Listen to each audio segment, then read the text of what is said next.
Welcome to another episode of Bourbon and Data Breaches, where we cover 5 of the most interesting data breaches from this last week and one of our favorite bourbons. I'm Steve. Michael. Keegan. Divya. Shu. Yep. Great. Divya, what happened this week? Okay, so this week was pretty interesting. We had a lot of different activities, especially pertaining to ransomware.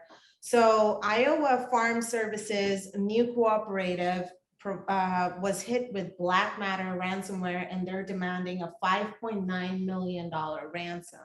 This is also in the same timeline where Crystal Valley was hit by another ransomware group. So what do you guys think about this? I think there's been a lot of services that have not hitherto been labeled critical infrastructure that we are now finding out are critical infrastructure. I would see this as going after soft infrastructure.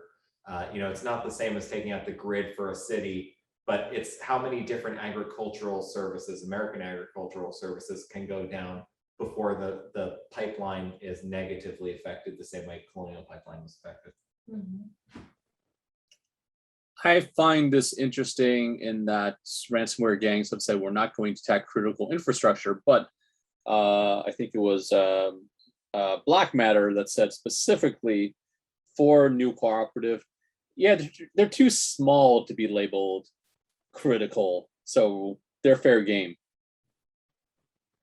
It is surprising because they are small. I also wouldn't expect them to be a target because maybe I'm naive, but I'm not thinking that computers play a big part in the Iowan farm pipeline. I guess logistics. Well, Very much so. Yeah. Yeah. From what I read, looking at things, I think it wasn't just what we think of as an endpoint, right? They're like a lot of their other connected machinery was impacted. Oh, did this do? It's an IoT problem. Was this actual farming infrastructure? Like, what are the? Yeah, they were not able to provide like pork, grain, chicken, and like the Crystal Valley one, you couldn't use any debit cards or credit cards. Like the automated Right. So feeders. the POS makes sense, Mhm. but if this actually hit infrastructure So devices, that would be very Yeah, good. it seems like they're playing an interesting game of how badly could I hurt you before it's an act of war? Yeah. Mm. And going after farming and other soft infrastructure is part of that game. I have a different question about this breach. Who is BlackMatter? Because REvil's back, right? So is BlackMatter REvil, or is it some of REvil? Is this also A REvil? lot of partnerships go south. Is a lot this- of bands break up? A fringe REvil splinter group? REvil's ex-girlfriend. Is this the ISIS K of REvil? Like what is BlackMatter? Like we need to know for ransomware Batman purposes. Not that we know him or her. What do you think, Miguel? I'm still a little puzzled about the amount that they are asking for. 5.9 million. Did I get it right? Mhm. Yeah. I mean, why not 6? It was probably based on a certain number of Bitcoin, right? So it was probably like at the time 50 Bitcoin or something like that. Oh, so at the time it might have amount to 5.9. That's why the weird number.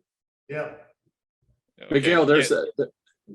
there's an Excel spreadsheet that ransomware gangs use to figure out the formula for this stuff, number of employees, revenue, and stuff like that. It's all an algorithm, Miguel. That would make sense in a real weird way, but that would make sense. Because consumers really like 5.95 rather than 6. It sounds like a smaller amount. So. Of course, 6 would be a lot. 5.9, it's manageable. Yeah, it's just pricing economics. It's like, oh, we only had a 5.9 million ransom. That's Yeah. 6 like would be scary. 99-cent meal. Makes sense. Yeah. Let's not lose fact of this. That is 5.9 million, yet BlackMatter says they're small. So the definition of small and infrastructure is very fluid with these ransomware gangs. We saw a multi-million-dollar ransom from a school district, so it's just weird. Just weird. It's just dependent on what they have access to, how they're feeling at the time. It's crazy. Yeah. Don't give too much credence to these promises that they won't attack critical infrastructure is basically the key. We all have to trying to avoid a political incident. I mean, let's call it what it is. There's a blanket pronouncement that came down from the Russian government that says, fuck with whoever you want, as long as you're not making a problem for us and it's not a Russian-backed business. And any act of war is creating some, a problem that the government has to get involved in. And so that's why they want to fly under the radar. This is not a good Samaritanism. This is just trying to avoid problems for themselves. Exactly. I would say the flying under the radar ship sailed a long time ago. I mean, if you are doing ransomware, really we are not flying under the radar. That was before they hit bacon. Don't mess with bacon.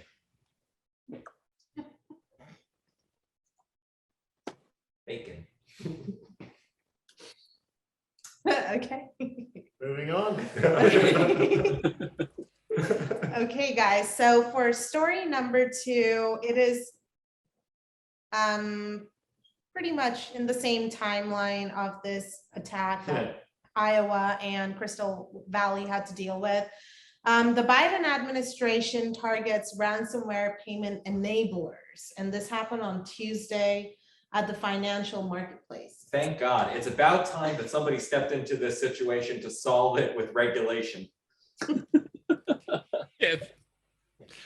That sounds a lot like we don't deal with terrorists. I mean, that sounds like that kind of thinking, philosophy doesn't make a lot of sense when it comes to trying to get back the information you might have been gathering for years and years. I mean, what's the alternative? Not paying, if you can, actually. Because the government says that, yeah, you should not enable these guys.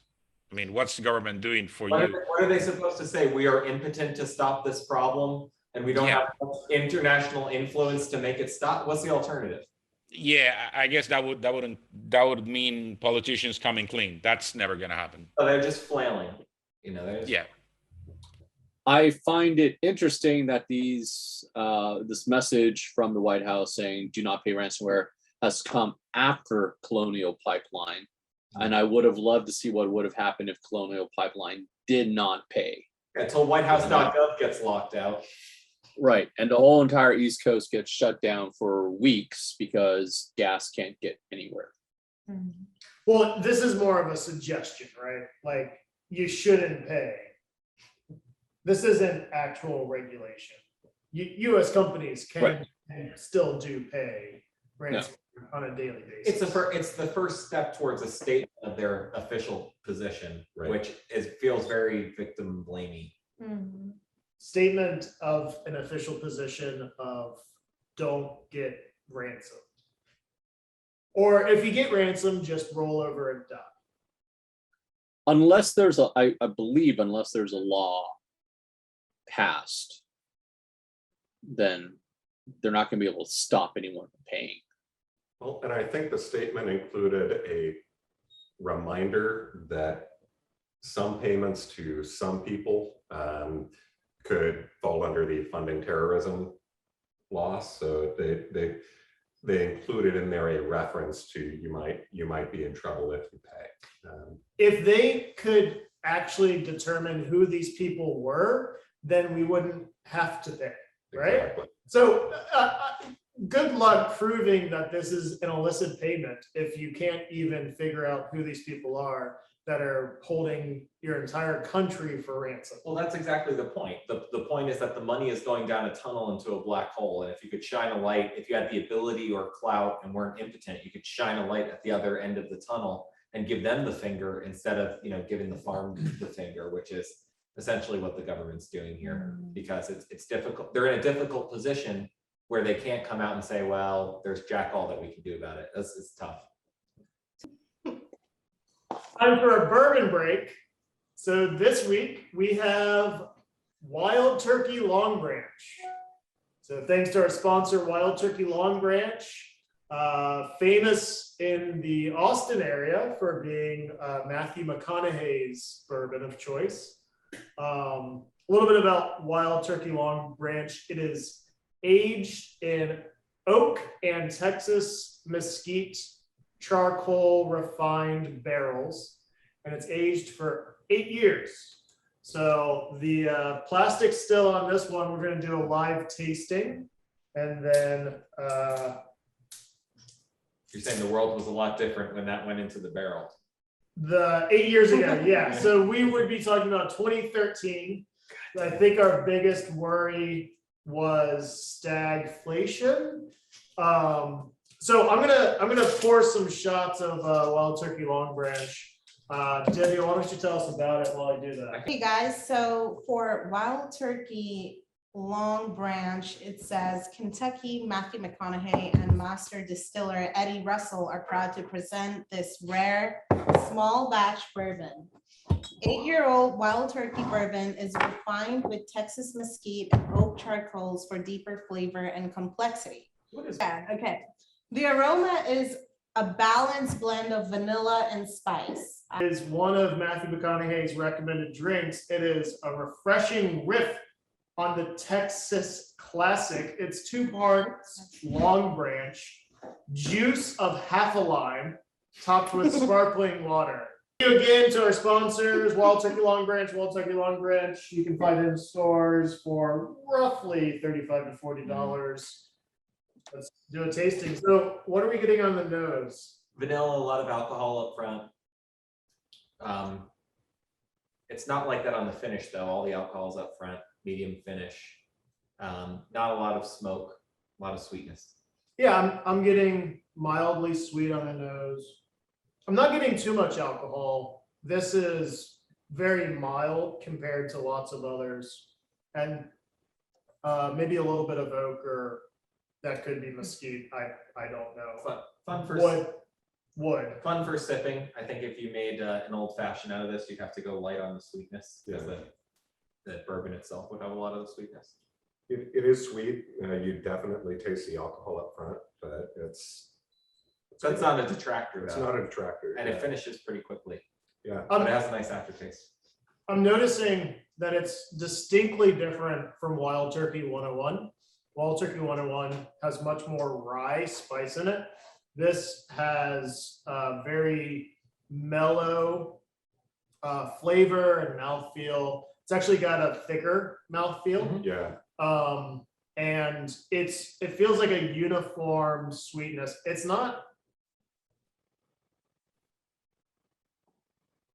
almost like caramel or toffee.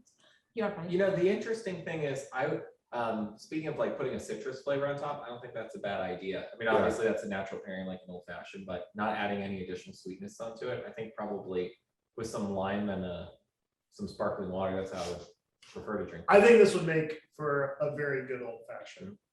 It's but it's gonna end up being very syrupy. Yeah, Yummy though. that's good. Yeah. It is tasty. Yeah.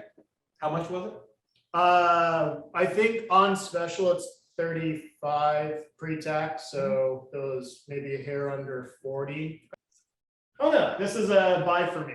Yeah. I think this is a very sippable bourbon, and I'm surprised by the flavors that we're getting out of Wild Turkey. I thought we were gonna get more like, I thought we were gonna get a little bit more refined Wild Turkey 101, but it's a very different taste. I'd keep this on the shelf. I mean, you age it for a couple of years, I think that's what you get. Do you think that they started aging it in mesquite after they signed No. Matthew McConaughey, or they're like, what do we do with mesquite aged bourbon? I don't know. Oh, No, if I'm them, I put it in the barrels and then like my backup plan is like, I don't know, Danny DeVito or somebody that you could call, you know what I mean? Like, I'm saying Matthew McConaughey was their first plan, but I would be interested Danny in. DeVito. Yeah, Oh, this bourbon's gonna get real weird. I would definitely buy that, wouldn't you? A DeVito bourbon? Yeah. No. No. I'd end up with like a butt tattoo. That was bit by a crab.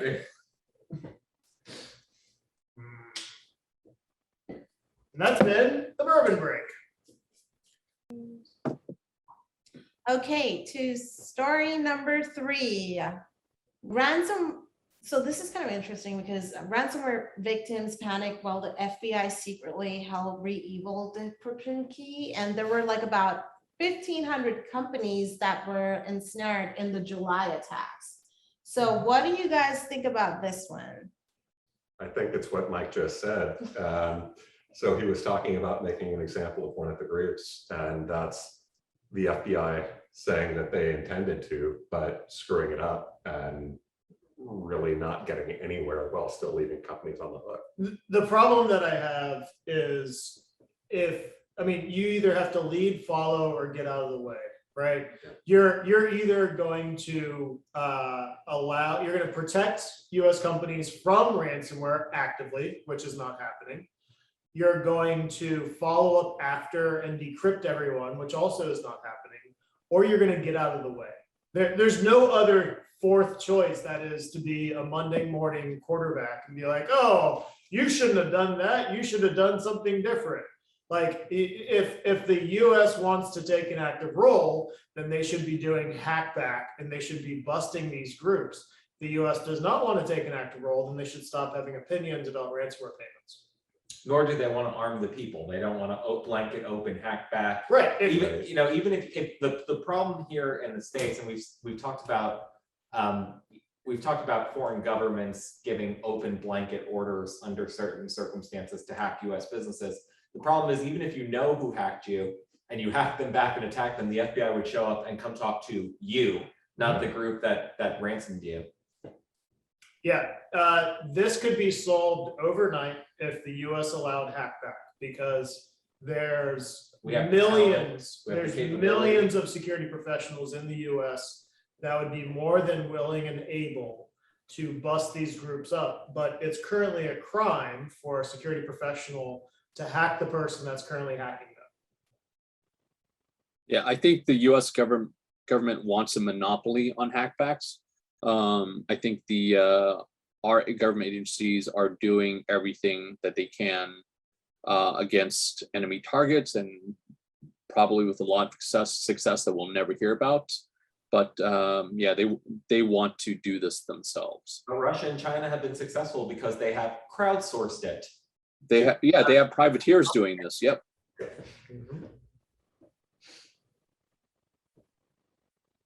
Any other comments about this? It does seem a little bit like what Mike was saying before. It seems a little bit like victim blaming. I mean, because you can say somebody, okay, I mean, it would be reasonable, in my opinion, to say somebody, yeah, please do not aid these guys or do not cooperate with these guys, but what would be the alternative? I mean, if you're going to say somebody like that, what the government is saying, it seems to be, yeah, do not cooperate with these guys and face the consequences and just be done with it. It doesn't seem like a fair trade. It's not like GoDaddy is hosting REvil's ransom site. It's not like these companies are aiding the group. These are victims that just want to get back to business, paying the ransom. Exactly. Yeah. Doesn't seem fair. Okay, guys, let's move on to story number 4. Story number 4 is about Afghanistan, and it's kind of sad because we're having a really light Bourbon breaches today, aren't we? No, but so what happened was that in Afghanistan, so the defense secretary in the UK is angered over a data breach. What happened was more than 250 people seeking relocation to the UK. Most of these people are in Afghanistan and they're in hiding. They were mistakenly copied into an email and somebody hit send all. So what do you guys think about this one? I don't think this is a data breach. I think someone 30 years later still does not know how to use email and Correct. CC'd instead of BCC'd. Well, it's both, because you just released the email addresses of highly sensitive Afghani translators. Whom we owe better. So even if you don't know how to use email, sending an email to a list that by definition should be secret or top secret is a bad idea. Like, let's go through the minimal effort of sending out individual emails. And why are you even emailing translators anyway? Shouldn't we have a more secure means of communication? Yeah, use a script if you're going to do this. And also, if you're the recipient, use a burner email account. Don't use your main email account for this. If you're spying for the US government, you should have a separate email, not your Google email. We've all at some point in our careers seen someone in a corporate environment make this mistake with much less tragic consequences, right? But the idea that this is happening in, you know, a defense and intelligence context is just, it's just ridiculous. Why was it even possible? Yeah. Like, can't you set up your email server so that, like, hey, if there's like 2 people in the email list, we ban it, right? Like, make emails be encrypted and then make them only be to individual parties. Yep. Yeah, you could definitely force encryption. I think when it comes to sensitive data such as this, people should be more aware of who's actually dealing with that information. I mean, it seems like somebody told to the number 3 or 4 guy, yeah, just send these emails to these guys that they need this information. If somebody capable or more knowledgeable had been in charge of that, this wouldn't have happened. For story number 5, we have a major far-right platform got hit by a data breach revealing the names and addresses of Proud Boys, QAnon, and Texas Right to Life backers. The website platform is Epik, and Anonymous takes credit for this hack. So what do you guys have to say about this one? It sounds like somebody was leaking information rather than being breached. Well, I will say this. If you're going to market yourself as the type of hosting platform that allows fringe sites in, you should spend a whole lot on security, because you're going to have activist groups like Anonymous going after you specifically. We aren't surprised when activist groups go after ExxonMobil. And so, you know, if you're going to be an extreme whatever hosting site, like, security should very much be your number 1. Greenpeace is pro-mentor. Half. Me, as I'm cutting this. No, don't cut it. Here comes the Minotaur again. Any last words, Miguel, which may be the only clean words that make it into the section? I'm gonna go with the This has been an episode of Bourbon and Data Breaches. If you like what you saw today, thank you, Devia, for editing. I know you're probably a member or a Chan. Or an editor. This is start an 16 episode of A Chan